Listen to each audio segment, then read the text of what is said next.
Oke, selamat datang di channel saya Smart with Stiono. Hari ini kita mau bahas mengenai bagaimana struktur distribusi barang di masa setelah situasi ini berlalu. Ya. Secara normal barang itu didistribusikan artinya dari seorang produsen berpindah tangan sampai pada pengguna akhir. Simple sebenarnya, tapi kerumitan akan terjadi kalau jalur distribusi ini cukup panjang. Artinya bisa panjang dalam arti jarak, bisa panjang dalam arti tangan dan berpindah tangan sampai akhirnya sampailah kepada pembeli akhir. Saya mencoba menampilkan kira-kira pergerakannya kemana sih untuk mendistribusikan barang di masa yang akan datang. Ya. Sementara hari ini barang itu didistribusikan pun sudah berbagai macam cara. Cara pertama ya seperti biasalah, datanglah dari pabrik mulailah ada distributor ada agen, dari agen turunlah ke retailer. Retailers itu bisa mulai dari toko kecil, bisa juga pasar modern artinya supermarket, bisa juga jalur online, artinya pedagang atau reseller online. Ya, itu bisa aja dan ujungnya akhirnya tetap pakai end user. Untuk Indonesia yang punya jangkauan begitu luas, artinya banyak pulau, banyak jarak yang harus ditempuh, jalur distribusi ini sangat krusial. Waktu, efisien. Ada dua hal yang perlu disampaikan dan cepat. Belum lagi kalau barang ini adalah barang yang perishable. Ya, kalau Anda jual es krim, ngirim dari Jakarta sampai ke Papua itu complicated banget. Ya, atau sebaliknya, ngirim makanan sifatnya seperti snack yang enteng, yang extruder, yang seperti ciki dan lain-lain, dikirim dari Jakarta, dari pabrik Indofood sampai ke Papua juga rumit. Karena mungkin dikirim di jalan nggak ada masalah, dia tahan panas, tahan dingin. Yang masalah adalah ruangan. Satu kontainer besar mungkin isinya cuma sedikit, akibatnya ongkos kirim jadi mahal. Itulah kira-kira sekelumit kerumitan dalam jalur distribusi. Seorang produser untuk bisa sukses, dia kudu bisa mengatur bagaimana jalur ini seefisien dan secepat mungkin. Dan kalau barang itu perishable sampai ke tangan customer se-fresh mungkin.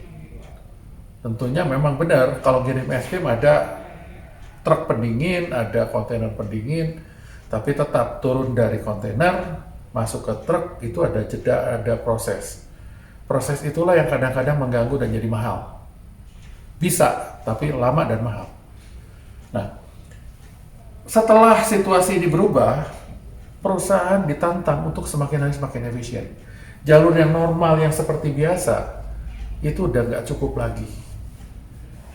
Mulailah pabrikan atau orang yang produksi berpikir adalah bagaimana saya lebih efisien, lebih cepat. Cara paling simpel, mulailah mengurangi jalur pindah tangan. Tadinya dari pabrik ada distributor, ada agen, ada retailer, mulailah agen dicabut atau distributor dicabut untuk mempercepat proses. Tapi pengurangan efisiensi itu perusahaan bisa memfasilitasi dengan harga lebih murah, jalur distribusi memilih jalur yang lebih cepat sehingga sampai customer lebih cepat, lebih fresh. Dan sekarang bergeser lagi, ternyata si distributor itu bukan hanya kehilangan agen, tapi juga agen dia bergeser menjadi retailers online. Tadi reseller toko, sekarang retailer online. Makin lebar nih, makin banyak. Terjadilah pergeseran produk itu semakin cepat, tapi begitu sampai ke lewat online shop tentunya juga sama. Di sana ada retailer langsung direct ke end user, ada juga melewati perusahaan-perusahaan yang menjadi jalur distribusi di tengah antara toko online atau reseller online kepada end user yang beli secara online. Mulailah muncul Lazada, muncullah Tokopedia, muncullah Shopee dan lain-lain. Tapi bergeraknya proses ini makin efisien lagi. Kenapa? tetap pakai jalur seperti biasa, distributor, agent, dan retailer, kadang-kadang jangkauannya nggak cukup.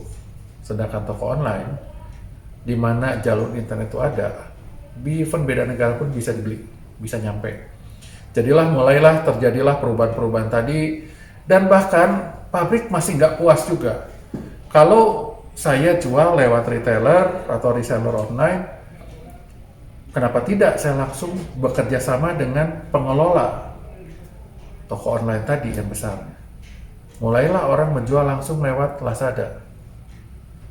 Mulailah orang langsung menjual lewat JD, mulai Tokopedia.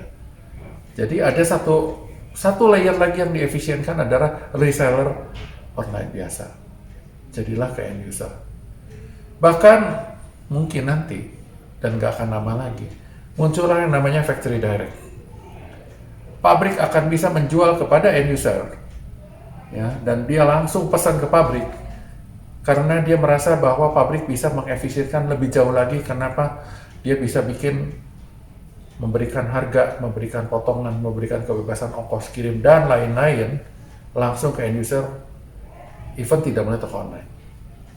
Nah, inilah yang akan terjadi perubahan-perubahan secepat ini, di mana Indonesia sudah mulai terkena dampak. Mungkin awalnya dari negara-negara maju. Ya, di Amerika jual factory direct sudah biasa. Banyak produk-produk dijual secara factory direct untuk mempercepat proses, mengefisienkan harga. Dan customer begitu sudah beli, dalam 30 hari dia punya opsi untuk mengembalikan atau dia pakai terus. Kalau mengembalikan, biasanya customer hanya bayar paling mahal ongkos kirim balik. Bahkan di beberapa produk, ongkos kirim balik pun ditanggung. Dengan demikian, end user punya kepuasan berbeda, punya keyakinan berbeda dengan produk yang dibeli. Kalau barang yang dibeli itu dia happy, dia akan keep terus. Kalau dia nggak happy, dia balikin. Inilah yang akan juga sedikit akan mengganggu atau mendisrupsi toko-toko online yang menjual secara putus. Nasabah beli, selesai, bayar, udah. Tapi dengan factory direct, dengan proteksi customer protection, otomatis nasabah akan merasakan atau pembeli akan merasakan, oh saya nyaman ya beli pakai produk ini, saya akan keep. Saya kurang pas dengan ini, saya bisa balikin at any time dalam 30 hari. Itu salah satu proses yang akan mempercepat terjadinya proses ini, dan juga ditambah lagi cost dari penjualan ini turun. Kenapa? Tadinya pabrik-pabrik, perusahaan-perusahaan reseller harus menjual menggunakan advertising atau iklan ataupun promo secara offline. Pasang billboard, ya, pasang papan-papan, pasang leaflet, pasang segala macam banner, itu mahal dan tidak efisien. Begitu banner dipasang, begitu banner dicetak, kalau mau ganti ya cetak ulang, pasang ulang lagi. Biayanya sangat mahal dan tidak efisien. Perusahaan-perusahaan ini mulai menggeser cost penjualan ini, terutama advertisingnya, menuju ke online. Tujuannya apa? Setiap waktu, kapanpun bisa dirubah. Setiap waktu bisa diganti dengan foto, dengan gambar, dengan promo lebih baru, lebih up to date. Dengan biaya sangat murah. Makanya sekarang mulai banyaklah penjualan atau iklan menggunakan media-media sosial, jalur-jalur online. Itu akan segera terjadi, dan savingnya tentunya akan berimpact positif kepada end user. Jadi perusahaan sudah mengurangi tadi jalur distribusi, diskon-diskon yang diberikan kepada distributor, agen, retailer, itu udah hilang, bisa di save. Lalu online advertising mengurangi biaya dari offline advertising. Ujungnya apa? Customer untung, perusahaan juga semakin efisien. Dan hati-hati, kalau Anda di jalur di tengah-tengah tadi, ada distributor, ada retailers, kudu mulai berpikir, karena posisi itu akan segera hilang.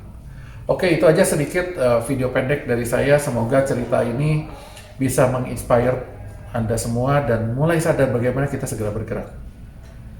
Tentunya salam dari kami untuk sukses bagi Anda semua. Kalau Anda happy channel ini, silahkan subscribe di Smart Wisdom.